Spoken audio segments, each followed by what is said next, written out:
Halo guys, balik lagi channel gue Henry GVD. Kali ini kita akan mereview manual yang berjudul Nano Machine Chapter 259. Di sini kita masih melihat MC buat membunuh ya. Ternyata si naga ini yang terus bergenerasi.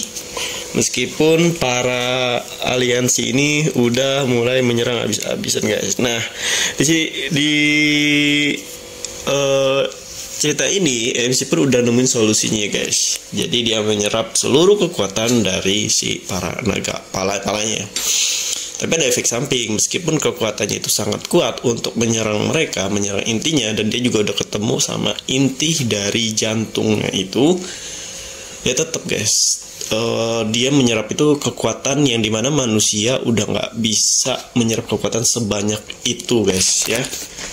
Jadi karena di sini itu nggak seperti di Donghua yang kekuatannya bisa setara, dan ya masih ada kayak ya batasan lah kayak manusia. Nah, coba aja kalau MC-nya ini OP-nya badannya ini kayak di Donghua doang ya, dia bakal bisa tuh menampung energi-energi tersebut ya kan. Nah, dan energi yang dia serap ini pun itu udah overload guys, overload itu jadi harus dikeluarin ya. Makanya MC langsung buru-buru ngeluarin jurus yang dimana dia ngeluarin energi yang dia serap itu.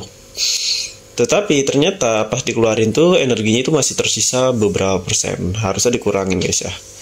Dan ini ngebuat si efek dari kekuatan dia ini ya, badan dia kayak ngerasa mau meledak aja guys. Ya bayangin aja ya kan, si MC nyerap kekuatan yang harusnya cuman sekitar 200%, mungkin 150% ya. Dia malah menyerap udah 1000%-an, gila overload banget itu. Dia bisa meledak MC-nya kalau nggak dikeluarin ya.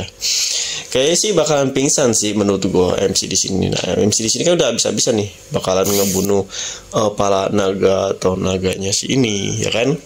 Jadi menurut gue setelah nanti naga ditaklukkan sama MC itu bahaya guys, karena takutnya di sini ada si siapa tuh, Sigblade ya, Sigblade.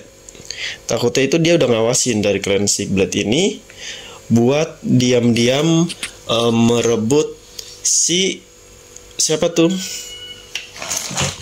si kayak Pak Naga kan. Dia juga Sigblade ini pengen banget ya, pengen kayak ngambilin sebuah, entah itu dari tubuhnya naga atau dari kayak kekuatan energi di dalam naga.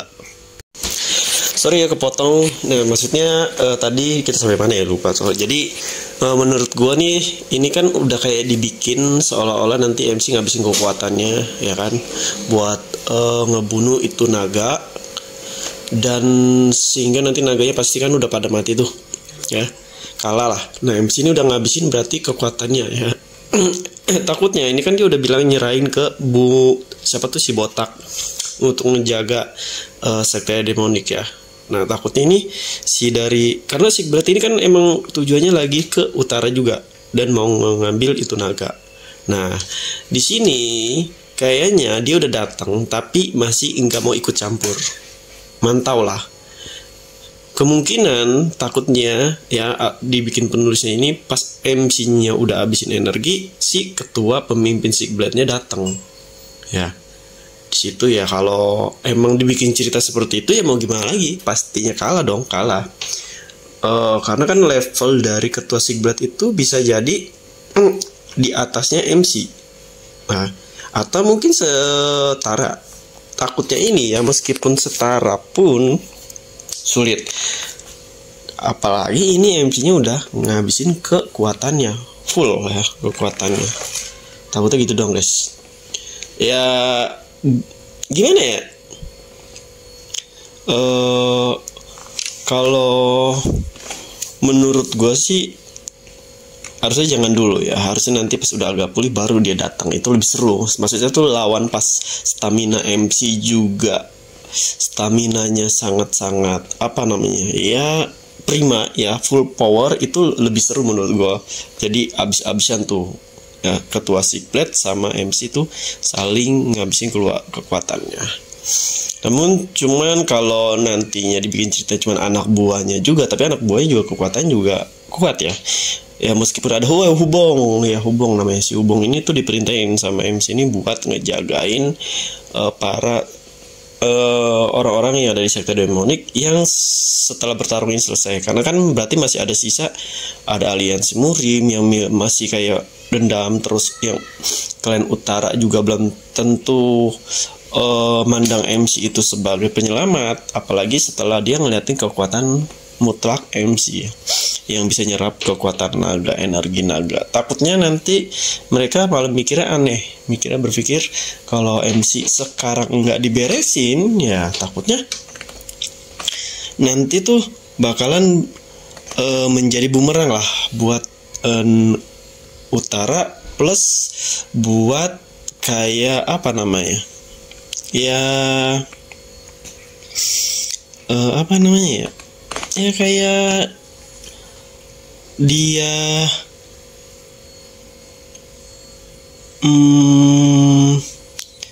untuk menghancurkan ya, takutnya MC ini bisa mendominasi seluruh klan, sekte atau negara. Nah makanya di sini banyak orang yang nggak jelas ya, dimanapun sih itu, dimanapun pasti banyak orang yang nggak jelas. Ya mudah-mudahan aja sih ceritanya nggak begitu ya, nggak dibikin Sigblade ini muncul tiba-tiba nusuk si MC dari belakang. Waduh, ceritanya bakalan lebih kritis lagi nih mah ya. Baru habis ngelawan naga ya kan, kepala 3, kekuatannya juga udah dihabisin, terus belum dia kena efek sampingnya itu yang tubuh seakan-akan udah kayak mau meledak, ditambah ngelawan Sigblade. Ini bakalan benar-benar sangat-sangat tidak menguntungkan dari pihak MC. Nah, dan belum tentu juga aliansi Murim mau ngebantu ya.